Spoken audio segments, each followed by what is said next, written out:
Immigrants often worked the hardest, poorest paying, and most dangerous jobs, along with the so-called inferior races already here: blacks, Mexicans, and Chinese.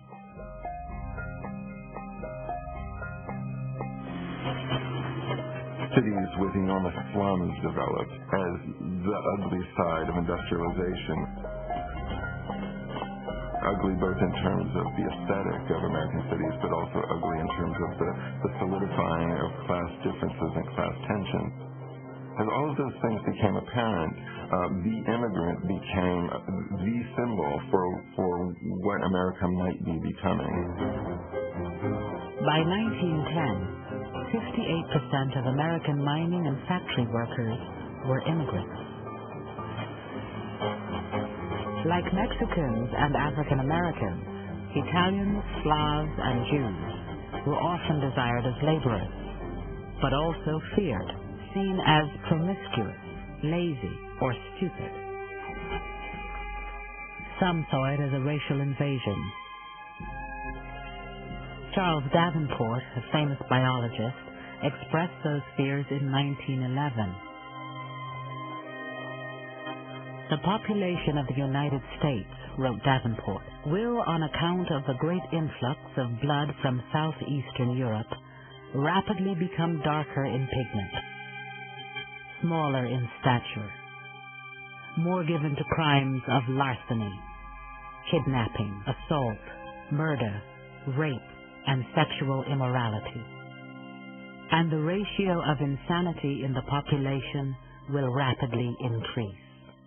And this is also a time when scientific race theory began to take off, and people began to look at society and look at groups of people in more racialized terms. So people were perceived as being separate races. So you had kind of a higher order of white races, which were seen as the Nordics, as opposed to what many of the nativists called the lower races of Europe.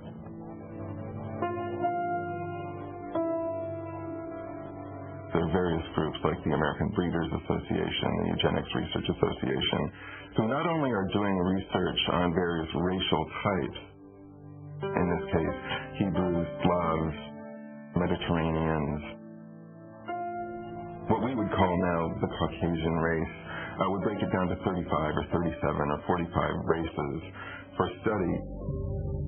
And a lot of the language was beginning to get at the idea that those differences were actually rooted in reproduction. They were rooted in heritable traits. They were heritable, they were biological, they were immutable.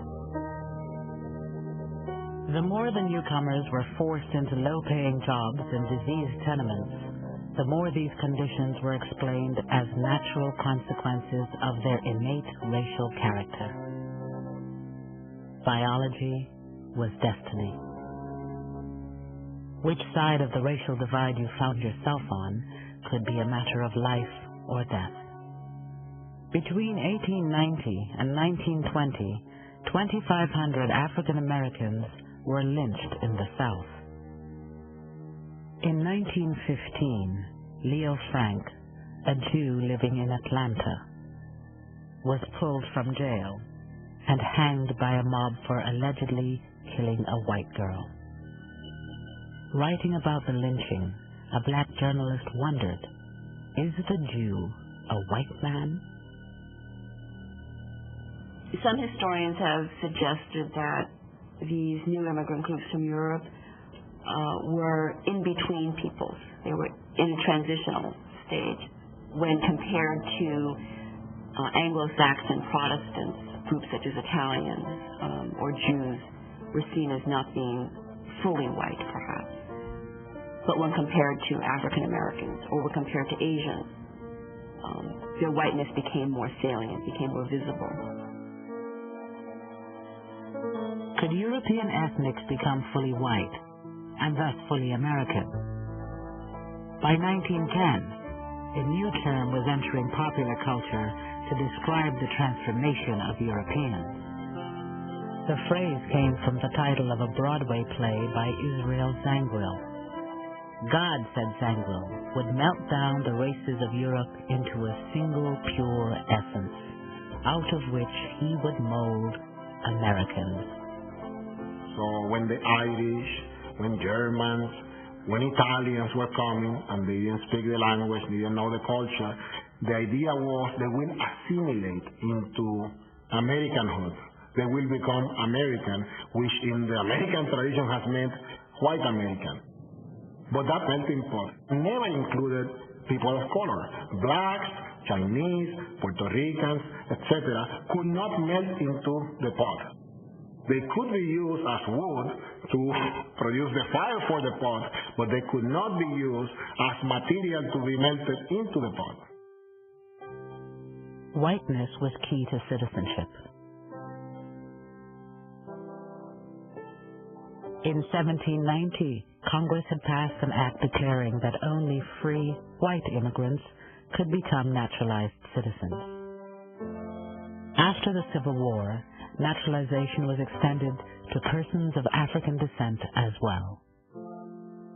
But it was the white citizen who had clear access to the vote, sat on juries, was elected to public office, and had better jobs. Whiteness was not simply a matter of skin color. To be white was to gain the full rewards of American citizenship. In order to be a naturalized citizen in this country, you had to be categorized as white or black. And almost everybody who tried to naturalize, all but I think one case that went to the Supreme Court, all of them were people trying to be categorized as white. So the court had to make decisions about who was white and who was not. Courts and legislators had long been in the business of conferring racial identities.